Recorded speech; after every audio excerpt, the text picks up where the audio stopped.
G'day guys, and today Shorty and I are doing the review of Geelong and Adelaide, which was at Simonds Stadium. Headline for the week, mate, is Geelong send off 3 champions on a high. And it was us by 39 points as well. Good stuff, mate. Our last review for the year, how emotional? Yeah, you seem pretty emotional. Sadly, it is ended in round 23, but, or maybe ended against the Hawks, really. Normally it's you saying, well, you're at the game, Shorty, but you're at the game, Tice. Taking your seat. Yeah, you're in my seat, which the stars aligned nicely. As much as I was pissed off I wasn't at the game, Yeah. You did get to see your favourite player play his last game, which I guess meant a lot to you, which was good. So, Yeah, no, it was an emotional game, that's for sure. what did you take from it anyway? Well, I took a little bit more than perhaps you did on the game, but not seeing it. Well, done much about it, but your dad filled you in on that one. Yeah, and I probably listened to the first quarter and a half on the radio, so that's about all I got. Alright, so I'm the man for it today, guys, for tonight. Won the clearances, which is good. Very good. 11 clearances ahead, but it felt like Adelaide dominated. But I feel like whenever another team's getting a bit of a momentum shift, that it looks like they're dominating, and generally that's the case, and maybe we don't notice it as much when we're doing well in the clearances, but just look for that. Okay, they're doing well, and we still suck in clearances, but the fan point of view. Oh yeah, certainly 2 eyes here. But the start was really good. Kicked 5 in the first quarter. Had to be switched on, and we did for these absolute champions. And I don't even know if we won for the champions really, which I'm sure we'll delve into shortly.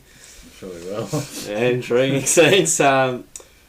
What I found great, and again, it's tough to get a gauge on it, but there was a time where I think it was in the third quarter, we're up by I think about 5 goals or something like that, and then Adelaide kicked 4 on the trot.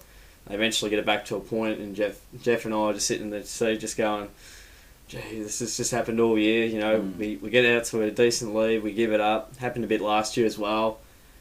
And generally once that happens, it's good night, Irene. We almost can't wrestle the momentum back. The plan B goes out the window. Yes. And, both plans, I reckon. If there is a plan B, I don't know. But we've wrestled the momentum back, which I don't feel like we've done much this year at all. And you just have to be a side that can do that if you want to be competitive and contend, etc. So it was good to get ourselves out of trouble. Yeah, which is nice, because we have struggled with that, haven't we? Yeah. As you said. All year I feel like we've been talking about how the side just gets a hold of us and it just keeps going. Never good. Stevie J, my man, 12 shots on goal. So he had a barrel from probably 65 on the run with no one in the goal square. Probably made it about 40 metres.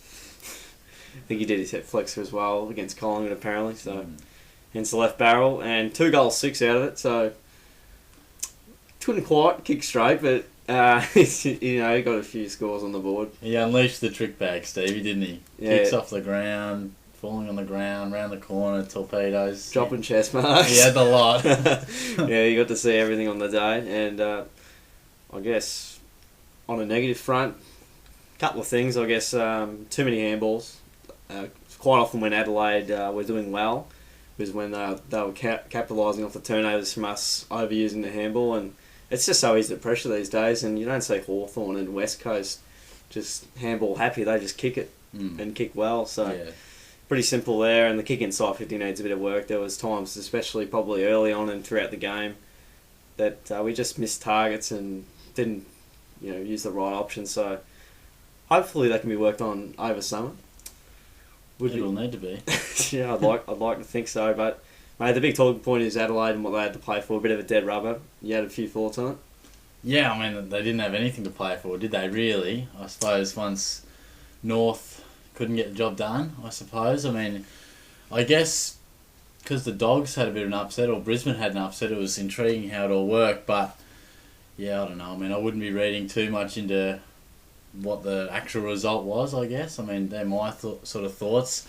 Put it this way, I won't be reassessing how I thought Geelong were a week ago to now. I mean, I don't think they're any better or any worse. I mean, do you have any more points on the game? Because if not, I think that's all for me, mate. That's all right, mate. I wasn't sure if you had any more to come, but I'll reel off what I had to think of the game, which is mainly more general. Oh yeah, I think you just usually you're the one to start us off, but I didn't want to cut me you off. But yeah, look, obviously I saw and heard a lot of talk about the champions and sending them off, which was a great day for the Cats, I suppose. I mean, in a way, it worked out nicely in a way that we missed finals because we knew it was their last game. You know, if you have a final, you don't have that build-up because you might lose. There might be next week, but they knew it was the last week. And look, it couldn't have been any better of a celebration, really. I mean, Stokes played great. Kelly had plenty of the ball, and Chono, well, he was the star of the show. So absolutely, that was fantastic to see. Getting them chaired off was great. I loved the after the room scenes as well. Just the emotion getting the better of it. Just shows how much it means to them. I mean, the club and that. I mean, they may play elsewhere next year, but you can just see that they still bleed for the club, and it means so much. Which is great to see. And I would have loved to have seen it live, but you can't control those things. As bitter as I was in a way. Oh well, man. Because it was a great day for the club, so good to see the footage and things. But from a football point of view, I don't reassess where we're at or anything because we beat Adelaide or in hot form. I think I don't think they had a great deal to play for at the time. No, certainly. And look, while we supposedly had something to play for, playing for the champions, we also had a final spot to play for the week before, and we're absolutely disgraceful. The week before that. Yeah, read into what you want, I suppose. A bit of an indictment on the footy club that they can play some good footy, seemingly. Maybe in the last round when the pressure was off. Yeah. Definitely from a footballing point of view, I'm no more upbeat about the Cats than I was 7 days ago. But I think it was great to just focus in on those three guys, which was what the week was about, and basically that was all the game was about, wasn't it? So, from a Geelong point of view, so that was great, but it also a bit sad because, to see them doing what they do best, like Kelly just tackling so hard, Stokes linking up and passing creatively, and Jono just doing all those tricks. It just goes, gee, the last time I'm going to see that, at least in the blue and white. So you don't want to see it elsewhere, do you? No, but we might. But we'll wait and see. But mixed emotions on the whole thing. But we'll focus on the positive of what it's probably going to be a really big day in Geelong's future as we look back on it, I suppose. Yeah, definitely, mate. I find it would have been probably one of the first time in a long time where we've actually been able to send off probably premiership champions because we're just always in finals. And Matty Scarlett was probably one of the ones I remember so recently in 2012 where he knew it was his last game, or everyone knew it was his last year and whatnot, but he sort of just an upset loss to Fremantle, and he sort of just made a bit of a wave. I don't even know if he did that. He sort of just walked off and did his own thing, so he didn't want to be cheered off, didn't want it to be about him, and good on him. So sums up Scarlett, doesn't it? But it's definitely more bittersweet in a final, I suppose, when those circumstances go out, because I feel as even if we lost to Adelaide, the great scene still would have happened, win, lose or draw, because no finals, no next week, celebrating them and whatnot. So and Dangerfield getting a clap on that final siren would have been an interesting little thing. What I was scared about is Nakai Cockatoo early in the game. Jeff might have mentioned it to you. No, he didn't. But no, that's all right. He went in to tackle Dangerfield and almost collected his knee, and Jeff's like, "Oh, gee!" I'm just kind of thinking, "No, don't do that. We could need him. Don't give him a knee, Rico." What are you thinking, Nakai? But shout out to Nakai, and we'll go to the votes anyway, mate. We're not covering chopping block this week, and because there's no need to. But and no next week, the week after. So pretty much votes and a bit of a summary. Sounds good. Well, we'll start with you, mate, because you saw the game. It's all about me tonight, guys. It's all about his. He's got the new jacket. It's about you, mate. Thanks, pal. No, I do like it. I actually got a new Guernsey as well. I heard about that, Yeah, I couldn't believe it. No, neither could I. Barbecue sauce come with it? Maybe. Andrew Mackey got the 3 votes, mate. I can't believe it. It was good all day. 34 disposals, 11 marks, 4 tackles and a goal.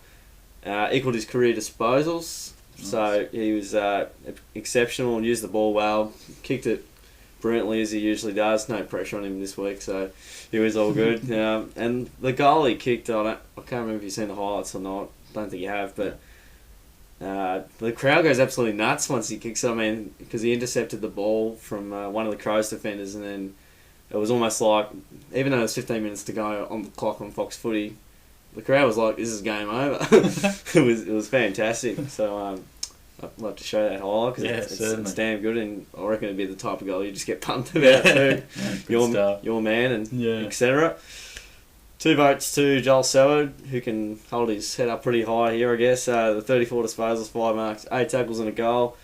Worked in hard in the contest all day. Also got 5 free kicks, so he was getting in and under. As usual. Plenty of head-high free kicks. And, just doing what the captain has to do. And, again, I don't think the Crows midfielders will be going too hard for it with a huge game against the Dogs. But, so it was good. 2 vote. Oh, the final vote, not 2 votes. To Cam Guthrie, I feel like I never give this bloke a vote. Yeah. Probably because he handballs too much, just like us. 33 disposals, 2 marks, 9 tackles, and he also chimed in with a goal. All of them chimed in with a goal, mate. So they're hitting the scoreboard, dangerous, and Guthrie's working the stoppages pretty good as normal, and his kicking's going a lot better than what it used to be. So I thought he did a solid job. Good stuff, mate. Well, how did you hear it? Yeah, well, believe it or not, I mean, I honestly didn't see enough of it to cast votes of my own. And looking at the stats, you sometimes sell it a bit short. But I had a good chat to Dad and came in here and was going to give the votes he gave, and they're exactly the same as you. I mean, you guys obviously had a bit of a chat about it, but yep. So there you go: 3 Mackie, 2 Sal, 1 Guthrie. Pretty straightforward. Not my own thoughts, but I think at least Dad agrees, you agree, and I'll jump in and agree as well. It's probably right. You guys are good enough judges for me, so there you go. Same votes. Beautiful, yeah. I think you don't need to say the same exclamation, you didn't see the game. So. Exactly right. Alright, so what are we doing now, mate? Are we summing up probably just summing up this week, and I guess we'll be moving on to the finals pretty shortly, which will be good. Unfortunately, we won't be. But, what's in store for Tizio 100 channel, mate? I mean, from a Cat's point of view, what's next? Well, I think we did a list assessment at the end of last year, I feel, and how everything was going. But good old Angela suggested a bit of a Geelong season review, so have a bit of a look at the positions up for grabs almost, and who's going to really take that next step next year. A bit of an inside look as to how this year's panned out and our thoughts, and a bit of a report card, I guess you could call it. So a bit like the wash up, I guess, with Damien Barrett and Gary Lyons. So a bit of a setup like that. The positives, the highs, the lows. I like it, mate. Yeah, I think we'll do something like that, I think. Yeah, and if they have any feedback out there on what we should do from a Cat's point of view, I guess they can let us know as well. But yeah, maybe we'll have a look at the defence, the midfield and rucks, and the forwards would possibly be a starting point. Really, maybe a 10-minute video on each, and delve into it, because we love to chat about the Cats. So we don't want to have a 45-minute video, I guess, on them. So we might break it up and see how we go. But good stuff. Sounds pretty good. I like it, mate. That's the review, and that's the end of the season for the Cats. This is the second time I've seen the Cats not make finals, so it's a very weird feeling. It's not great, but I don't think we would have been too much of a trouble for a team going into their second week if they lost the first week. No. So, what can you do? Always good to win a final, I suppose, but draft picks for days, mate. Yeah, and what are we, 10th in the end? So the Giants lost somehow. So you would have been absolutely spewing at that result in a way. Yeah, I was. I reckon they knew too. Yeah. They were all over it, tanking. Yeah. Tanking. That's another story for another day. Yeah, another video maybe. Certainly. All right. Well, that's the review for the Cats beating the Crows by 39 points at Simonds Stadium. Cats just keep upsetting themselves at home. I mean, I'll keep tipping them against them at home when they're playing badly, and you have every right to. And they just bob up. But round 20, I can't even say what round it is. Round 23, round 1, you just get wacky results. So they never go that way, but that's how it goes. That's how it rolls, mate. All right, that's it from us. Thanks for the people that have stuck around throughout the home and away season for the Cats. The reviews each week and the clearances, contested possessions. Plenty has gone wrong, but there's some positives and things to look forward to in the future, no doubt. All going well. So yeah, thanks for sticking around, guys. Don't forget to like the video if you enjoyed it, and share it around to all your mates as well, so they can see how they went on the Saturday Arvo, and plenty of other Saturday Arvos and Sundays and Fridays. And how they went. Yeah. Subscribe as well for some more content, because we do 3 videos a week, and it'll be coming to a finish, a bit of a break soon enough. But yeah, we'll be looking forward to getting stuck into the final few videos and a bit of a break. Freshen up and it'll be good. Yeah, just like the Cats, hopefully next year. All right. Thanks once again, everyone. Really appreciate the support, and I'll catch you guys all next time.